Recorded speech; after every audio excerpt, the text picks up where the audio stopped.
So, good afternoon, everybody. Welcome to the week 4 live session. So, in the week 4 live sessions, you people have already gone through the topics on the website as these structural dynamics NPTEL week 4 covered the module resonant frequency and half power bandwidth, force transmission and isolation, all the things related to transmissibility and all, design of vibration measuring instruments. So, in this week 4 live session, we will be discussing our problems related to damped free vibrations only because if you guys remember in the last week we discussed about damped free vibrations, that's under damped free vibrations or light damped vibrations. Today I will be giving you a brief idea about the critically damped and over damped vibrations, and then we will solve the problems for damped free vibrations. So in last class we saw in last class we saw this equation. Mm, we saw this r square plus twice theta p r plus p square is equal to 0. We saw its roots r1 r1 comma 2 is equal to p times minus theta plus minus root under 1 minus theta square minus 1.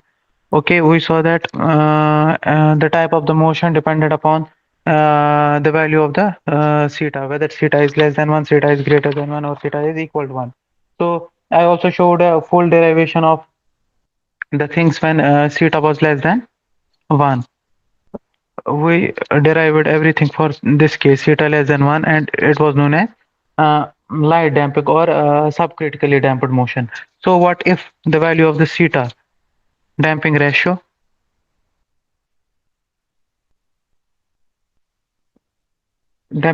is greater than 1? When the damping ratio is greater than 1, we that motion is called as over damped or heavy damping vibrations. Over damped or heavy damping. So for this case, since you can see that theta is greater than 1, so no need to insert that iota symbol, imaginary number, because in last class, if you remember that we had root under theta square minus 1 and theta was less than 1, we wrote this as iota times root under 1 minus theta square. Okay, this was in the last class. Okay, so this time we need not to write it like this one because already theta is greater than 1, so we can proceed further. Okay.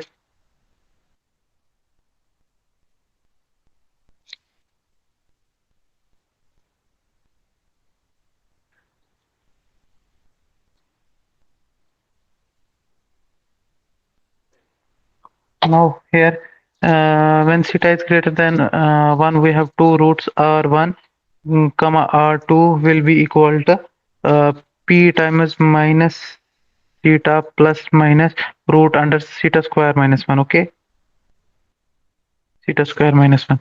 So these two roots are real roots, real roots. Okay, real roots. And one more thing you will notice here, both are negative. Both roots are negative. Okay, so if we will write its general solution, x of t will be then given as uh, a1 e ka power r1t plus a1 plus a2 e to the power r2t. Okay, and we will put r1 and r2 from this thing. We will put r1 and r2 from here. Look, we have r1 and r2 here. We will substitute it here. We will get x of t as x of t will be given as a1 e to the power minus p minus, we took minus common, theta times theta plus root under theta square minus 1 times t. Okay, for the second term, a2 e to the power minus p, again common, it will be theta minus root under theta square minus 1, okay, times t. So 1 second.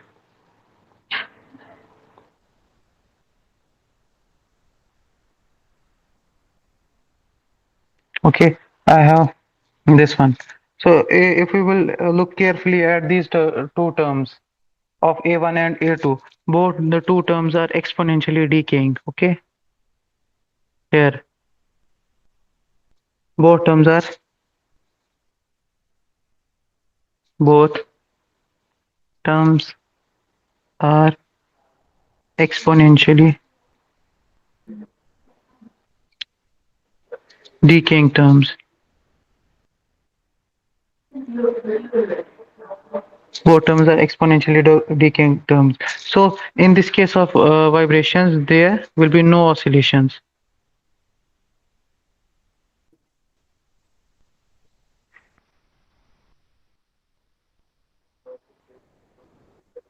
There will be no oscillations. Okay, so if we roughly see the time displacement time graph of this type of vibration, we will see like this one.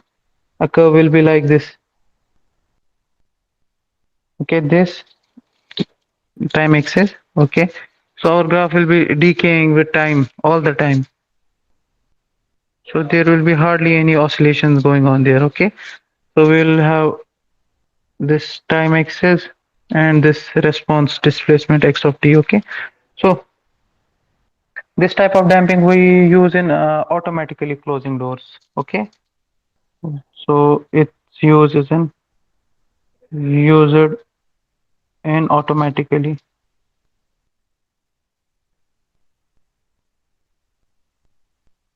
closing doors.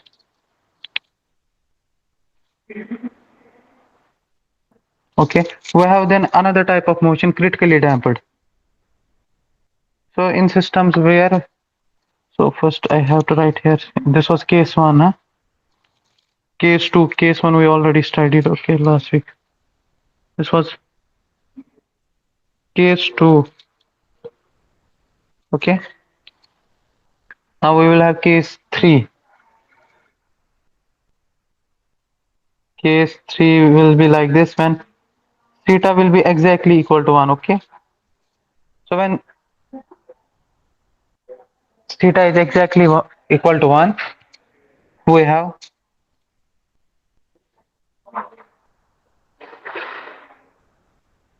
theta exactly equal to 1, we have r, sorry, we have r1 is equal to r2 is equal to minus p, okay.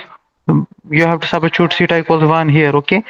It will be 1 minus 1 is equal to equal to 0, and it will minus theta, it will be r1 r2 both equal to minus p, okay, minus p. So our general solution for x of t will be equal to c1 e to the power minus pt plus c2 t times c2 e to the power minus pt.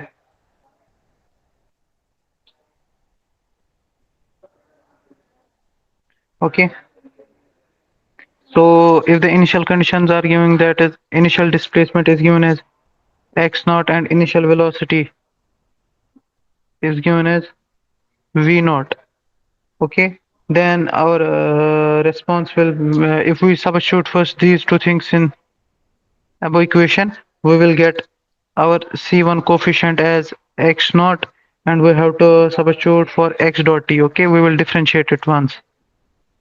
Okay, so if we will look for x dot of t, x dot of t will be given as minus c1 p e to the power minus pt minus c2 e p times e to the power minus pt uh, plus 1 times c2 e to the power minus pt.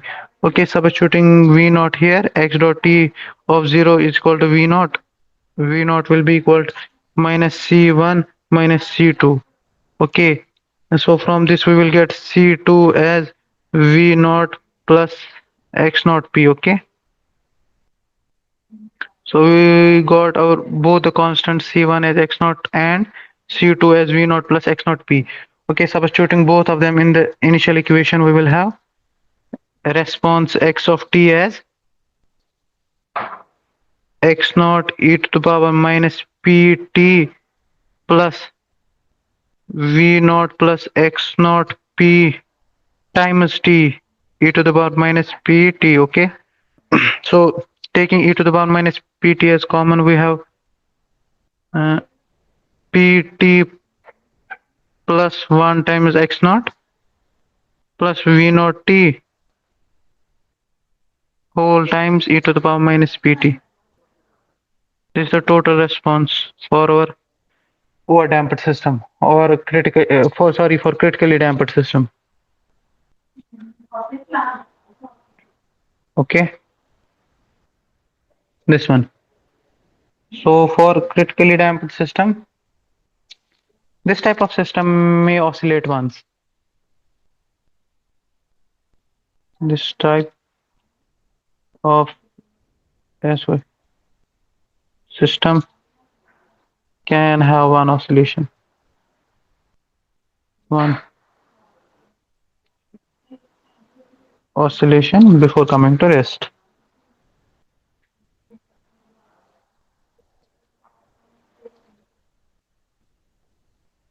Okay, then we have its displacement time graph. So if this is displacement axis, this is time axis, we will have it like this one. Okay, okay, this is x of t, this is time axis t. So I said that it may oscillate once, so we will have one oscillation like this, starting from some initial position 1, then coming to rest eventually. Okay, this type of motion it will be. One more thing is there.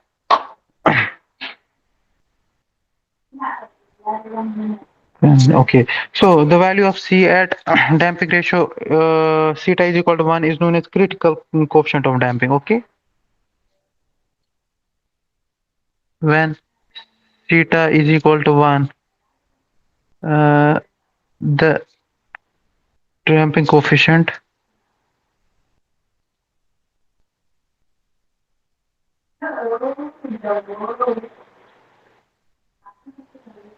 the damping coefficient is known as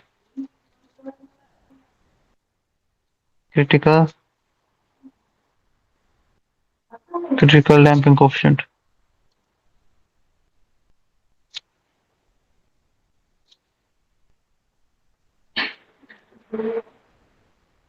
Okay, so we already know from the previous lectures that theta we substituted. Actually, we didn't substitute it. Theta we substituted there as C by M. If you remember from the last lecture, C by M we substituted as twice theta p. Okay, twice theta p. Okay, we made this substitution. So if we substitute here theta is equal to 1, we will get C. So now theta is equal to 1.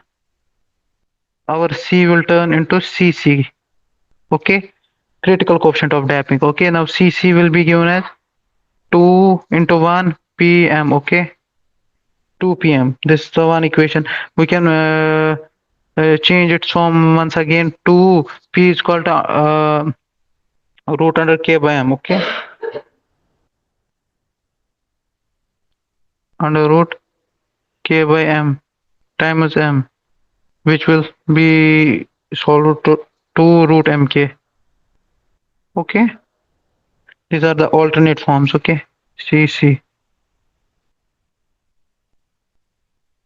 Alternate form CC. So we will have damping ratio theta will be given as the theta is equal to C by CC. Okay. alternate equation for damping ratio. Okay. Now we will solve some questions for the damped free vibrations. Okay. Damped free vibrations. We have first question here.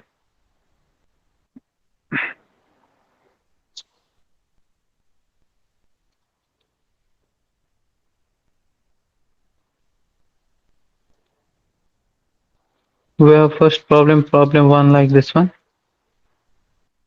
Okay.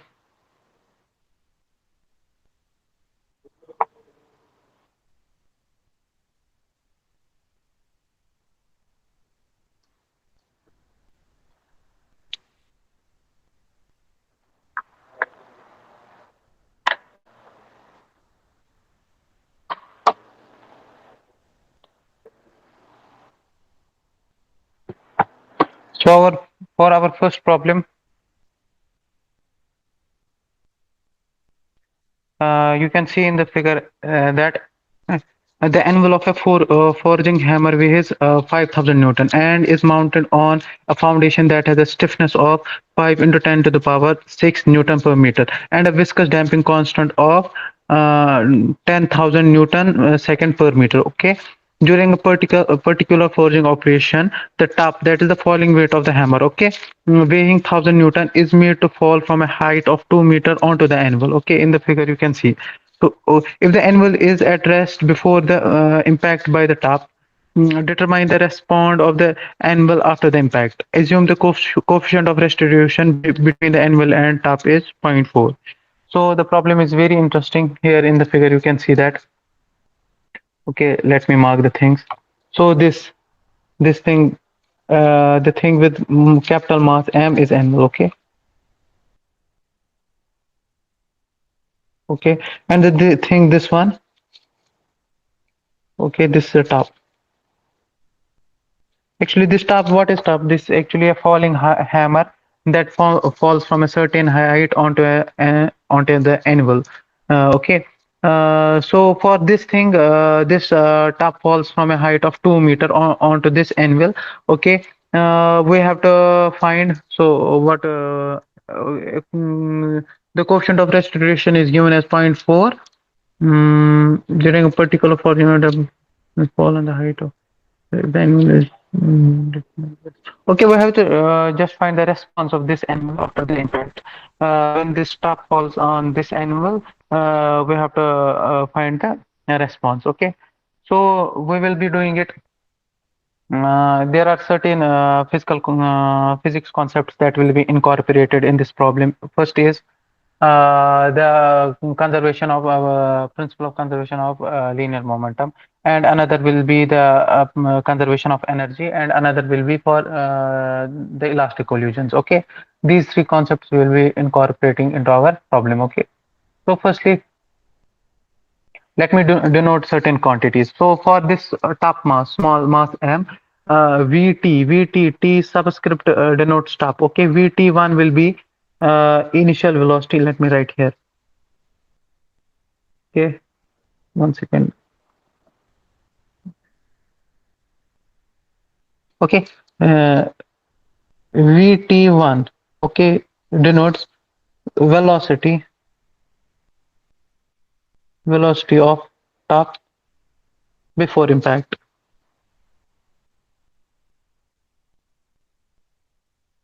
Okay, and Vt2, velocity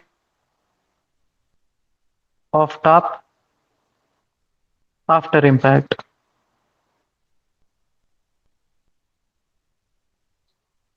Similarly, Va1, velocity of anvil, it's before impact.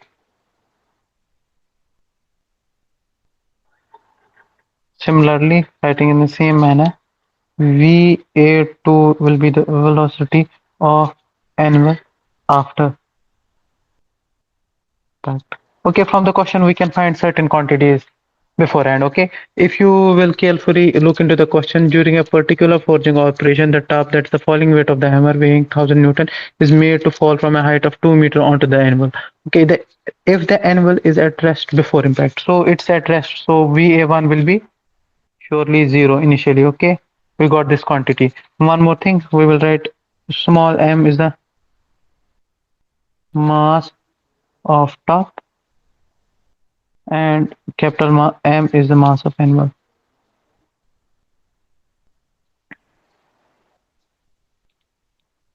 Okay, so now we have to find the other quantity. So look, VA1, it is already set to zero. Okay, now we have three unknowns: VT1, VT2, VA2, three unknowns. And let's see how many equations we can write for these three unknowns. Okay, first equation, first and the foremost equation we can write is the principle of conservation of linear momentum. Okay, so for linear mom, one more thing, I am taking velocities which are in the downward direction. Okay, this direction is positive. Okay, so writing the conservation of the linear momentum, it will be small m times vt1 minus vt2 is equal to capital M times va1 minus va2. Okay, this thing we can write here.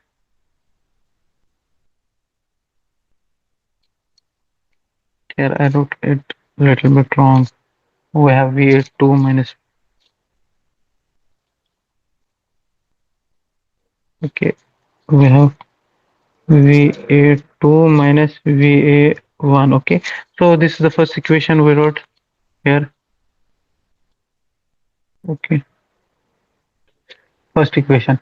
So another equation we can write is, for example, look, this was dropped from certain height up here. So it will be having potential energy here. Okay, and when it falls like this. Okay, and just a moment before the impact, its whole potential energy will be converted to kinetic energy. Okay, this is mass m. When it falls, okay, so it will be converted to, whole will be converted to kinetic energy. Okay, at the top, you people know what is the formula for the kinetic energy. Is potential energy is mgh, and for the kinetic energy, when it will reach here, that's the velocity before the impact. It will be having the velocity before the impact, that will be half mass velocity square, that is v top 1 ka whole square. Okay, so we will equate these two quantities, that is 1 half of mass v top 1 whole square is equal to mgh. M and m will be cancelled on both sides. We will get vt1 as root 2gh. Okay, substituting all the values into it, under root 2 into 9.81 into, it was 2 meters. Okay, we got the velocity of the top just before the impact as 6.26099 meter per second. Okay, this is the velocity. Now one more thing, so the equation, when we will substitute this equation, okay, you look carefully, when we will substitute equation third into our linear momentum equation, conservation of linear momentum equation 1, that is third substituted into 1, we will have the equations like this. Okay, mass is already given, small m is already given. We will write small m as 5000 newton. Small m is 1000 newton. Yes, small m is 1000 newton, and bigger mass of anvil is 5000 newton. Okay, 5000 newton we have to convert. These are the weights. Actually, we have to convert them into this masses. We will divide by 9.81. Okay. Okay, so we will write here small mass m, 1000 divided by 9.81 times VT1. So VT1 is 6.26. 6.26099 minus, so VT2. What thing we are assuming? We have VT2, that is the velocity of the top after impact, is still unknown. Okay, VT2 is equal to 5000 is the weight of anvil divided by 9.81, and VA2, okay, anvil VA2, and initially it is at rest before the impact, so it will be 0. So rearranging all the terms, we will get this equation: 510.204 velocity of anvil after impact will be equal to 638.88 minus 102.041 velocity of top after impact. Okay, this is the important equation we will be using. Okay, so this is the fourth equation we got from the two conservation laws. First is the law of conservation of linear momentum and law of conservation of energy. Okay, these two. So now we have two unknowns still, and we have only one this equation, equation number fourth here. So what else we can write?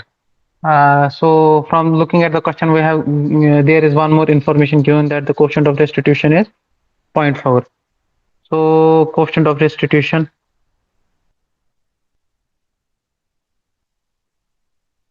coefficient of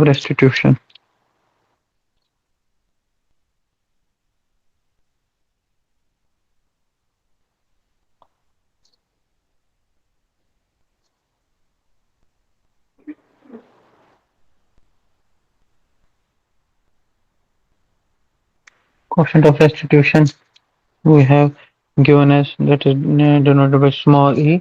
It is actually relative velocity, relative velocity after impact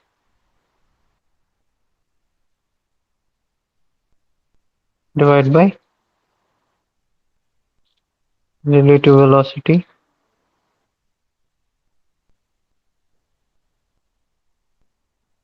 before impact. Okay, it's just a basic physical concept. Okay, for example, we have two balls, one mass m, and we have another ball of bigger mass m. Okay, it is approaching this with, this is v1, this is v2 ball. Okay, it's v0 initial velocity of both are approaching like this. Okay, like this one. Okay, so uh, going forward in time, they made a collision with each other. Sorry.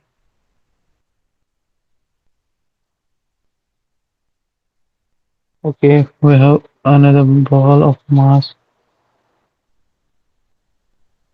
capital M. Okay, collision. Okay, so after collision, when they will separate like this, M and capital M like this.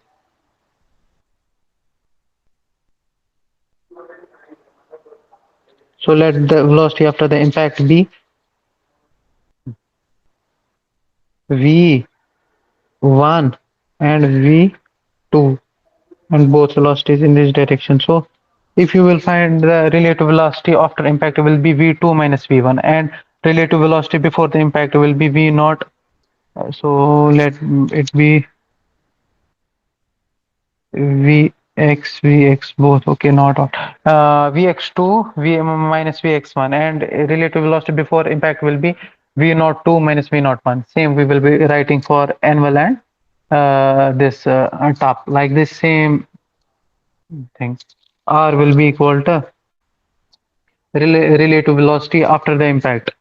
velocity of animal after the impact minus velocity of top after the impact divided by we have velocity of animal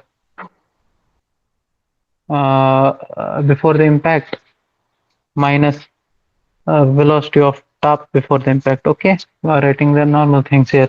Coefficient of restitution is already given. R is given as 0.4. Okay, 0.4 VA2.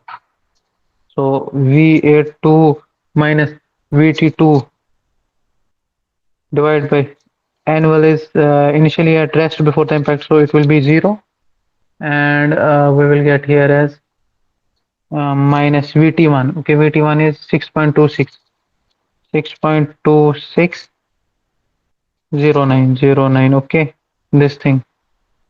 Okay, this thing. Okay, so we will get this one. So actually this is minus here. Okay, minus times this one. We will get finally from this VA2 as VT2 plus 2.5044. Okay, this is the another equation. So we are having two variables with two equations. Okay, one equation is equation 4 and another equation is equation 5. Equation 5. So when we will solve equation 4 and equation 5 simultaneously, we will get both the unknowns. Okay, so solving equation 4 and equation 5, we get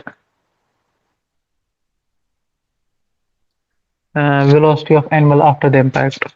That's important thing that we got here is 1.46 meter per second. We are using nothing dynamic so far here.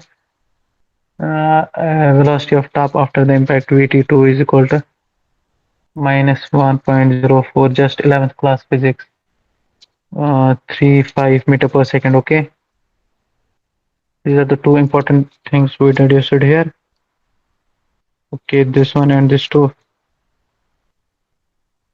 So now that's the initial conditions for the animal will be initial conditions. Okay, so the animal after the impact will now vibrate because it's supported on a system that is having some stiffness. Stiffness as 5 into 10th power 6 Newton per meter, and also some damping of 10,000 Newton second per meter. So it will definitely have some uh, uh, this one free damped vibrations. Okay, we have to look at that response only. Okay, so the initial conditions for animal will be. So look here, we have its initial conditions is because it's initially at rest, so initial displacement x naught is equal to 0. Okay, and but we deduced its velocity just after the impact VA2 as 1.46 meter per second. So it is initial velocity x naught dot will be 1.46 meter per second. Okay, and these are the very easy things. Okay, so from this we can deduce the damping coefficient or damping ratio as theta will be equal to c divided by twice root km. Okay, k capital M. Okay, here capital K capital M, capital K, C and M all are related to anvil. Okay, we will write C is given as, I will write the information C here. C is given as this. This is with this one. C twice root km. 5 to 10 power 6 k. K equals this, and C equals this. I think C is equal to this. C is equal to 10,000 divided by, everything is in SI units, twice root 5 10 power 6 5 10 power 6 and we have weight of animal is 5,000, but we have to convert it to mass. 5,000 divided by 9.81. Okay, let's calculate. We will see the value.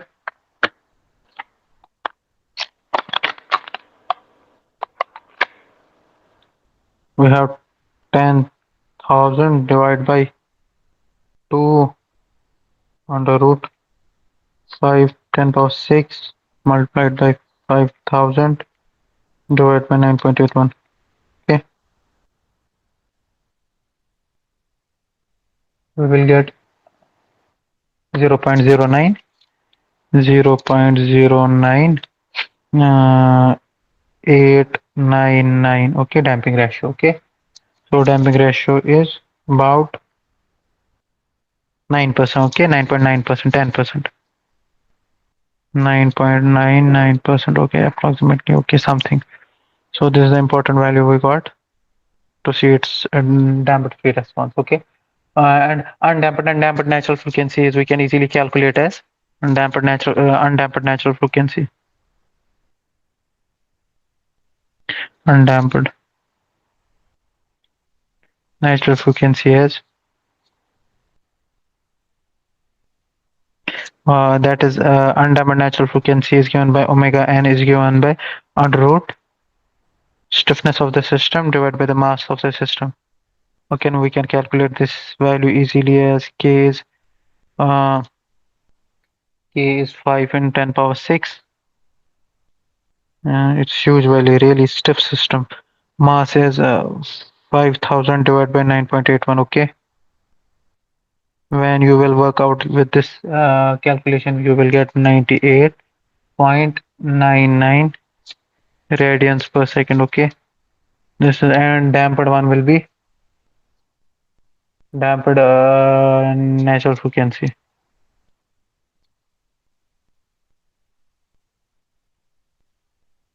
Natural frequency, that is omega d. Okay, omega d, if you remember, is natural frequency times under root of 1 minus theta square. Okay, plugging all the values, we got 98.99 under root. This is really a very small value, 1 minus 0.098 something 99 over whole square. Okay, so when we will work out this with this calculation, we will get damped vibration as 98.02 radians per second. You are seeing the difference is very less between omega d and omega n. Okay, but we have to calculate. Also, the displacement of the animal will be given as, I wrote the equation for the damped free vibration. Okay, damped free vibration equation is written like this: minus theta pt x naught x dot naught divided by omega d sine omega dt. We studied it on the last week, the response of damped free vibrations. Okay, so displacement response will be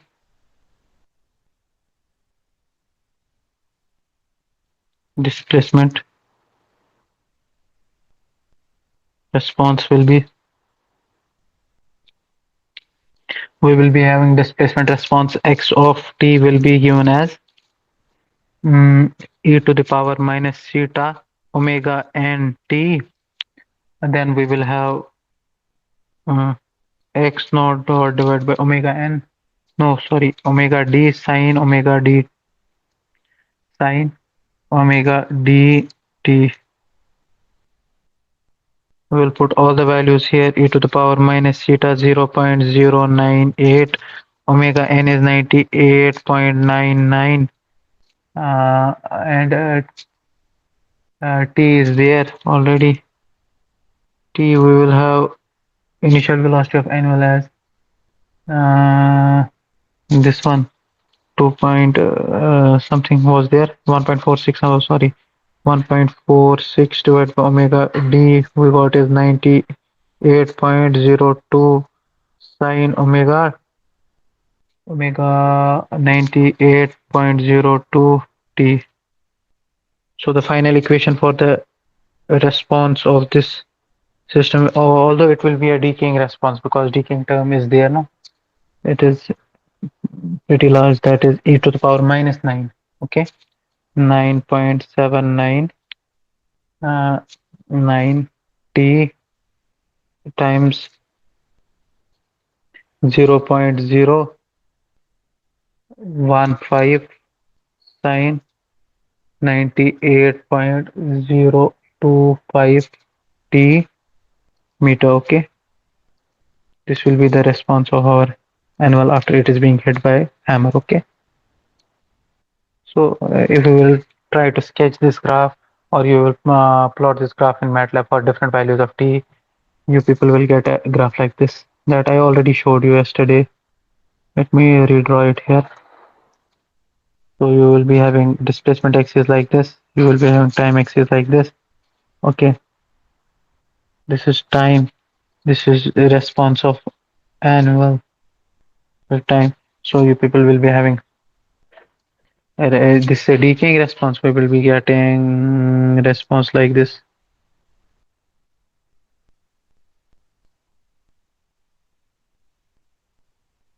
Okay, response will be like decaying like this. Eventually, it will come to rest because of the damping present in the system. Okay, this was about this problem. Okay, this was very uh, interesting problem because it involved some more concepts like conservation of energy, conservation of linear momentum, and also collision, elastic collisions as well. And finally, damped vibrations concept. So we will be taking one more problem. Okay, so we are having another problem. This was problem one, problem two. Okay, we're having problem two.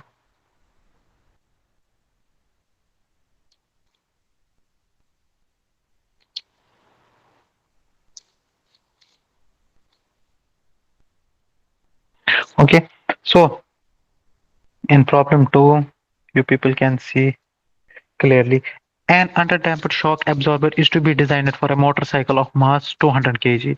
We are given here a motorcycle whose mass is 200 kg, and for that, a shock and underdamped shock absorber has to be designed for that motorcycle. Okay, when a shock absorber is subjected to an initial velocity due to a road bump. The resulting displacement time curve is to be indicated as so. When this wheel goes over a bump, yeah, it has a shock absorber designed. So from that shock absorber, they have obtained a displacement time response of this wheel as like this one. Okay, this one shown here. Okay, so find the necessary stiffness and damping constants of the shock absorber if the damped period of vibration is 2 seconds. Oh, oh, and one more thing, they have given this time interval, this from one peak to another peak. This time is given as damper time period. Time is equal to 2 seconds to cover this distance. Okay, clear to everyone? And the amplitude x1 is to be reduced. Okay, initially when it was moving over a road bump, it was having some initial displacement of x1. So now that x1 displacement has to be absorbed because of this shock absorber. So in next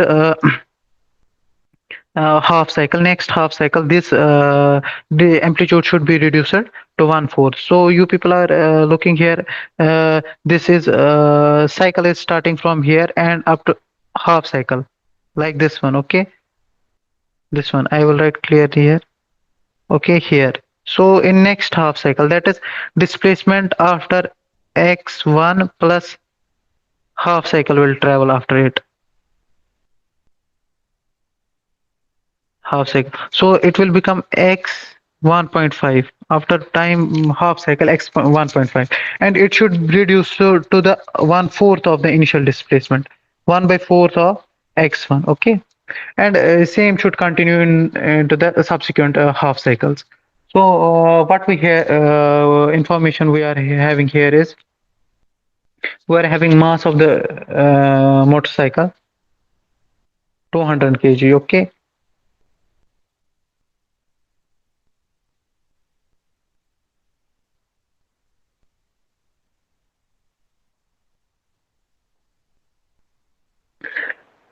200 kg, and we have to design find all the necessary quantities that are required for that are required in the design of this shock absorber.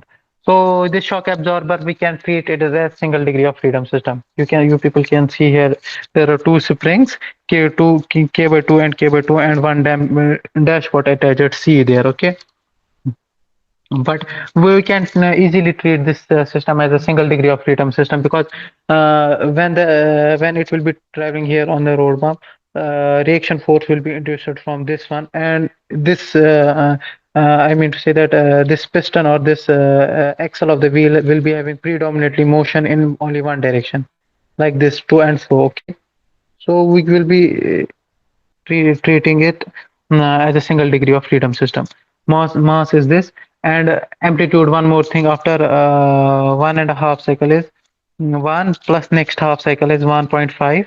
X 1.5 is 1 by fourth of the initial displacement x1, and then again it has to reduce in x2.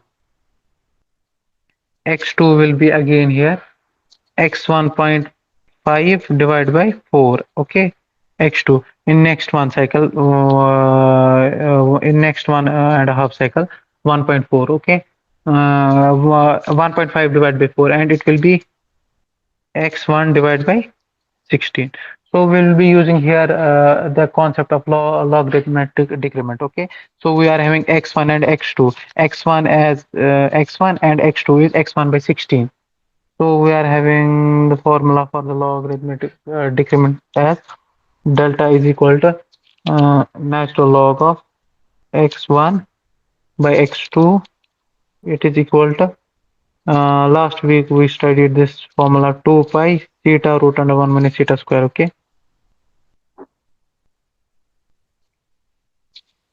1 minus theta square. Okay, so we will have ln, it is x1, it is x1 by 16. Okay, x2 x1 over 16. Okay, this 2 pi theta whole divided by under root of 1 minus theta square. Okay, so from this one we will get theta as, theta we got from this equation as 0.4037 after solving. Okay, one thing we got here. Okay, then after that we are also having a damped this one, td is 2 seconds, I told you. Huh? So td is already given as 2 seconds damped time period.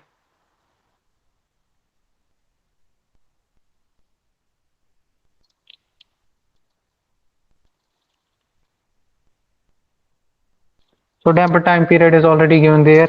2 is equal to td is equal to 2 pi by omega d.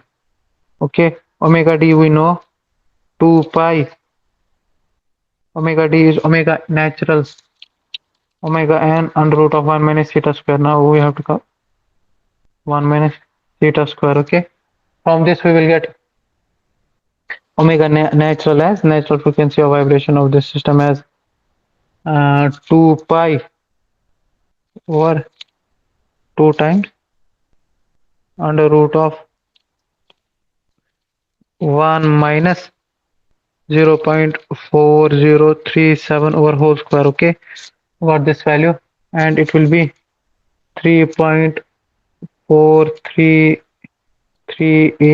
radians per second. Okay, one value we got here. Okay, and now the critical damping coefficient can be obtained as critical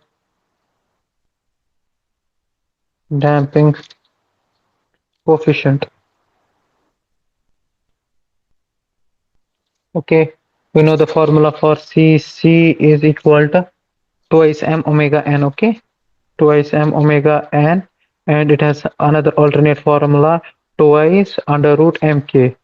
But since k is unknown still, we will use twice m omega n. Twice m is 200 kg, and omega n we got as 3.4338 radians per second.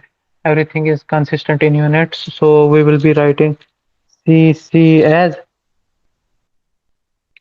1373.54 Newton second per meter. Okay, another important parameter we got for our damped free vibration. Okay, this critical damping coefficient. So the damping constant for this motion will be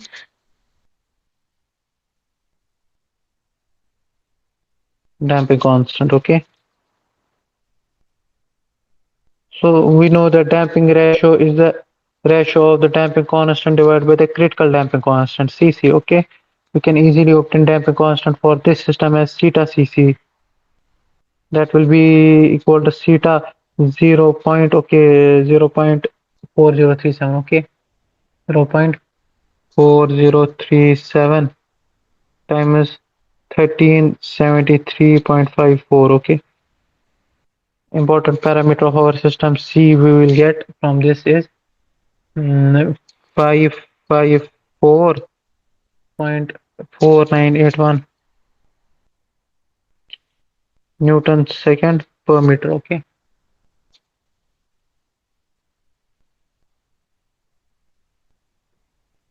this one we got here. So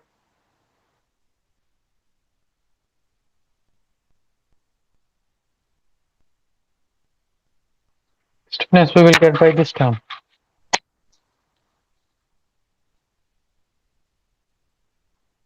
Stiffness is stiffness of system. Okay,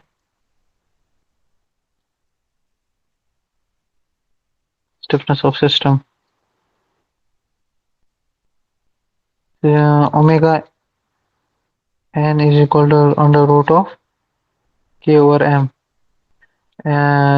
K will be equal to m times omega n square. Okay, substituting all the values, k will be 200 times what is omega n? 3.4338 radians per second over whole square. K will be equal to 2358.2652 2652 Newton per meter. Okay, another important parameter of our system.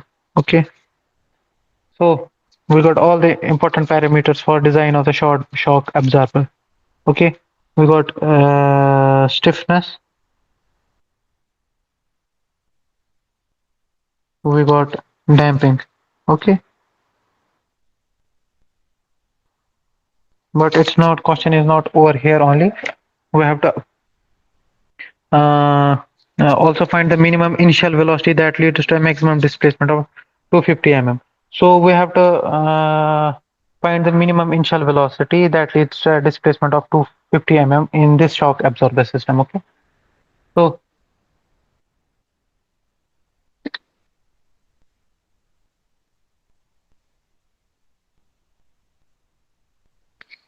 the mass will this system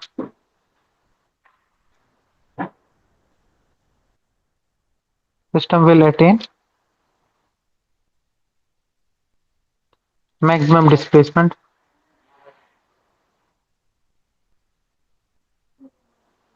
Okay, maximum displacement by let it be time t at time t1, and then we will be having for maximum condition sine omega dt1 should be equal to root under 1 minus theta square. Okay, this is a condition for the maximum displacement. Okay, then we will have sine omega dt1 should be equal to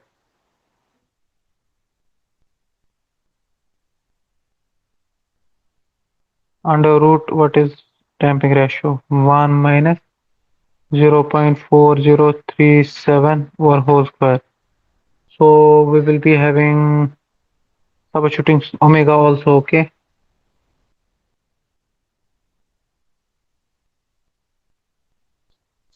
This will be here sine pi t1, okay? Will be equal to 0.9149. And if we will find the time after which it will attain maximum displacement t1 as 0.3678 seconds will be the required time, okay? This one. Also, yesterday, in fact, last week, we studied that the like this, the motion was like this, na?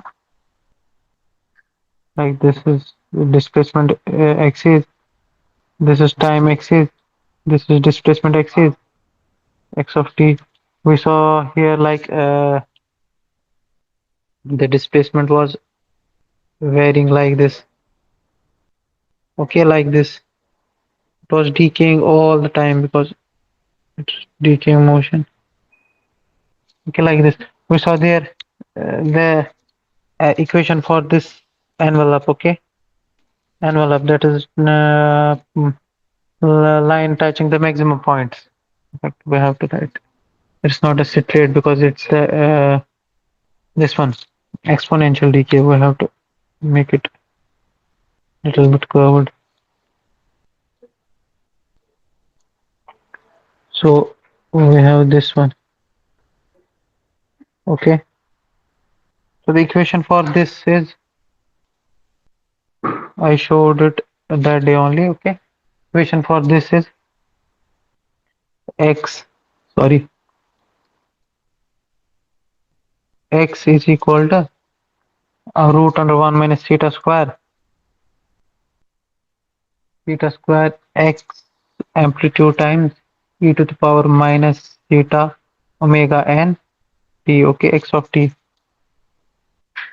This is actually x of t. Okay, we will be making use of this equation.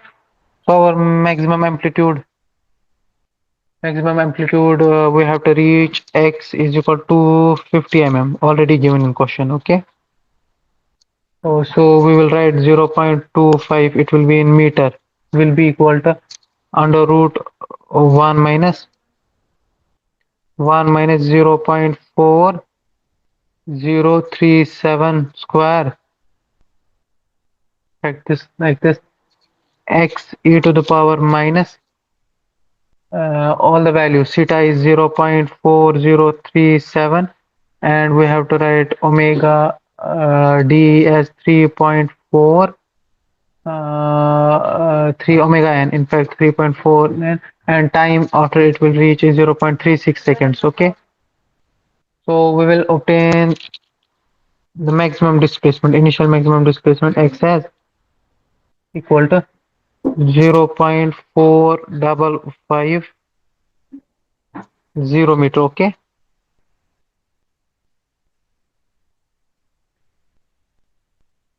this is the thing, that is the initial displacement that has to be given to this shock absorber is 455 mm in order to get a displacement, a maximum displacement of 250 mm in the absorber. Okay, so this was the thing, the velocity and also the velocity.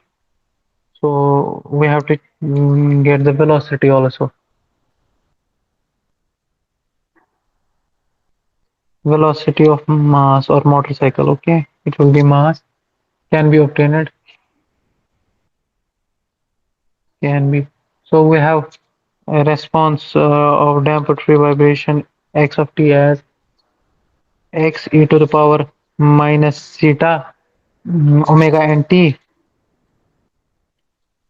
sine omega mm, dt. Okay, this well known equation. So we will get the velocity x of t, x dot of t as x e to the power minus theta omega n t will be common for both things. I am differentiating and then taking it as common, as then we will have minus theta omega n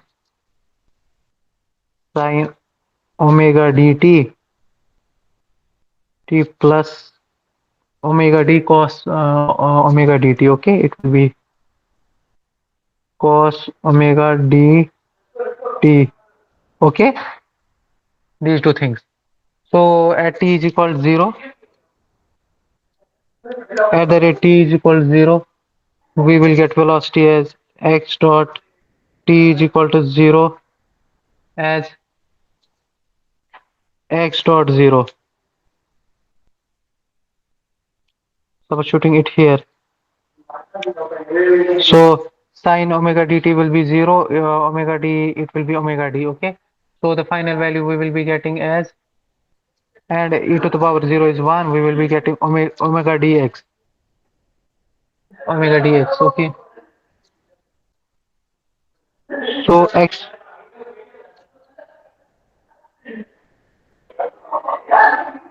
naught we will be getting as x omega n root under 1 minus theta square. Okay, we will substitute all the values. X naught dot will be, x is 0.455, omega n is 3.4338, under root theta is 1 minus 0.4037, 0.4037 over whole square. So this will come out to be 1.4294 meter per second.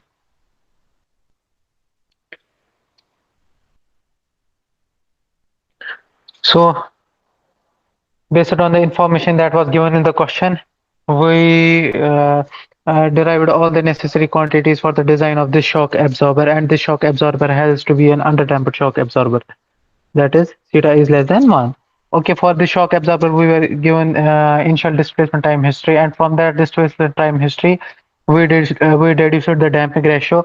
From that damping ratio, we got the damped time period. From that damping time period, we got the critical damping coefficient, and then we got the damping constant for this system.